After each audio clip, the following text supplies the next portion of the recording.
Our group chose SDG 3. SDG stands for Sustainable Development Goals, and SDG 3 is about good health and well-being. The reason why we choose this SDG because we want to explore more about how to prevent needless suffering from preventable disease and premature death by focusing on the key target that boosts health of overall country population. Good morning to everyone. I'm the second presenter for this video. As you all know, SDG 3 refers to good health and well-being.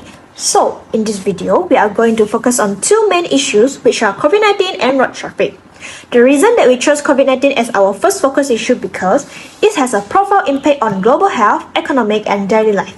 The pandemic has highlighted the importance of healthcare system, the need for rapid response to health crises, and the significance of global cooperation in managing infection disease. Next, we choose road traffic as our second focus issue because road traffic accidents are a leading cause of injury and death worldwide, and they impose significant social and economic burden on communities. Addressing road safety is crucial for reducing mortality rates and improving overall well-being. Let's begin with an overview of three countries in focus. Our main focus country is Indonesia. Iceland and Japan serve as our comparison countries.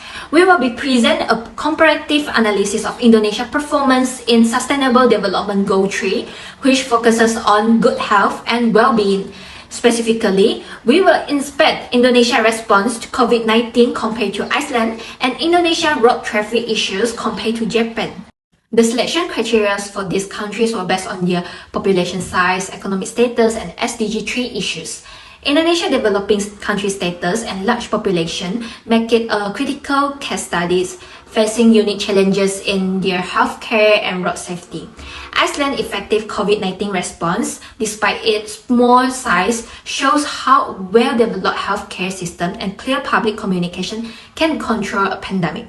Japan's advance in road traffic safety measures demonstrate the impact of strict enforcement and public awareness in reducing injuries and fatalities, offering a model for Indonesia to improve their road safety. The background of COVID-19 disease at Iceland. First case reported on 28 February 2020. The patient was a man who had recently returned from a ski trip in northern Italy, one of the most hottest hotspots in Europe.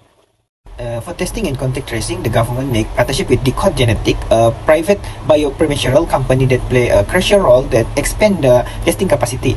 Iceland's approach to testing was among the most extensive in the world, allowing the identification and isolation infected individual. By mid-April 2020, Iceland had to begun flatten the curve with the number of daily cases starting to decline. The effective use of testing, contact tracing, and quarantine measures helped control the spread of the virus. Iceland vaccination campaign began in late December 2020 with the priority given to the healthcare worker, the elderly, and the individual with the underlying health condition. As of mid-2022, Iceland has lifted most of the COVID-19 restriction, relying on its high vaccination coverage to manage the virus.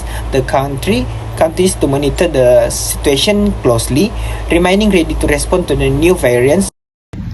The reason of Iceland successfully managed the COVID-19 disease in their country is the first one is good healthcare system. The Iceland government spent almost 8.6% of government spending to healthcare system, and Iceland also have two main hospital, the biggest hospital in the country, and the doctor also full trained. Okay, the second one is flexibility, where the government give the authority and platform to speak openly about how to combat the virus spreading. The government also set the guidelines about the gathering and limiting person in workplace. The last one is good communication with public, where the Iceland government maintain the open communication with public, and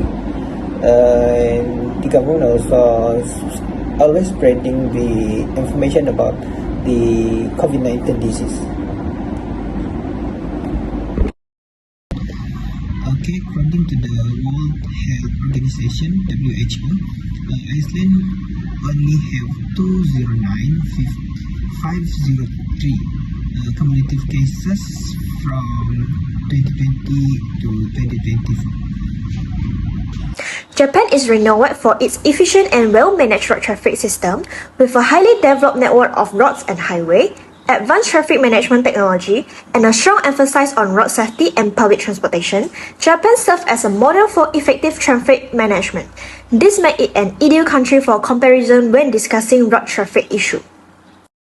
Firstly, the Intelligent Transportation System, which is ITS, is a new transport system that consists of an advanced information and telecommunication network for users, roads, and vehicles in Japan.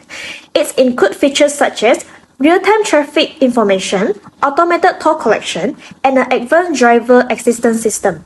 This network helps reduce congestion, prevent accidents, and provide timely information to drivers. It's ensuring a smoother and a safer travel. Next, Japan is known for having strict road rules and regulations, which significantly contribute to road safety and help maintain order and discipline on the roads. These regulations include stricter speed limits, rigorous driving tests, and several penalties for violations such as drunk driving and non-wearing seatbelts. These strict rules create a disciplined driving culture in Japan. Moreover, Japan has an efficient public transportation system, especially in big cities such as Tokyo and Osaka. The country rail network, including bullet train, is offer fast, reliable, and punctual service. It's making it a preferred mode of transport for both daily commuters and long-distance travelers. This widespread use of public transport significantly reduces the number of private vehicles on the road, and it helps to lower the risk of traffic accidents in Japan. Based on the data from Road Safety Country Profile Japan 2023, the graph shows a steady decline in road fatalities in Japan from 2012 to 2022.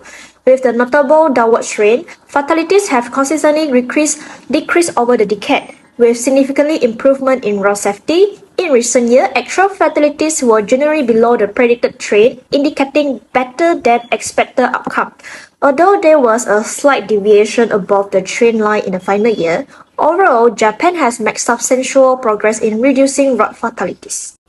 Next, I'm going to show you all some videos of road traffic in Japan to deepen your understanding. This is the video of the bullet train in Shinkansen, Japan, which moves over 1 million people a day at speed of up to 320 kilometers or 200 miles per hour. Additionally, there are also local trains that do the heavy lifting of transporting the nation, carrying tens of millions of passengers daily. Moreover, this video shows how drivers navigate the roads in Japan. It clearly demonstrates well-managed traffic and a good maintenance practice. Indonesia is a developing country with a large population exceeding 270 million people, face significant challenges in improving its healthcare system and transportation system to meet the needs of its populations. These challenges have been particularly evidenced in its response to COVID-19 pandemic and ongoing road traffic issues. Indonesia faced substantial challenges in its response to COVID-19 pandemic, particularly regarding its healthcare system. With a high population and limited healthcare resources, the country struggled to manage the spread of virus. Vaccine rollout was also slow, and some people being unsure about getting vaccinated. Communication between the government and the public was not always clear, and leading to misunderstanding and inconsistent compliance with health guidelines. Now, let's shift to road traffic issues. Indonesia has the highest rates of road traffic accidents in the world. The rapid growth of city has strained infrastructure, leading to frequent traffic jams and inefficient movement of vehicles.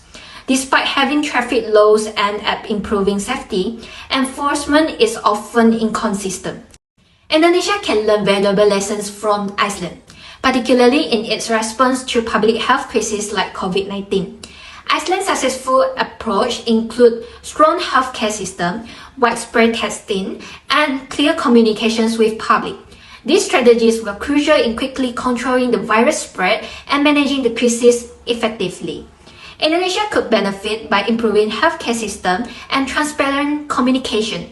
By adopting similar strategies, Indonesia can strengthen its response to future health emergencies and build greater public trust in health measures.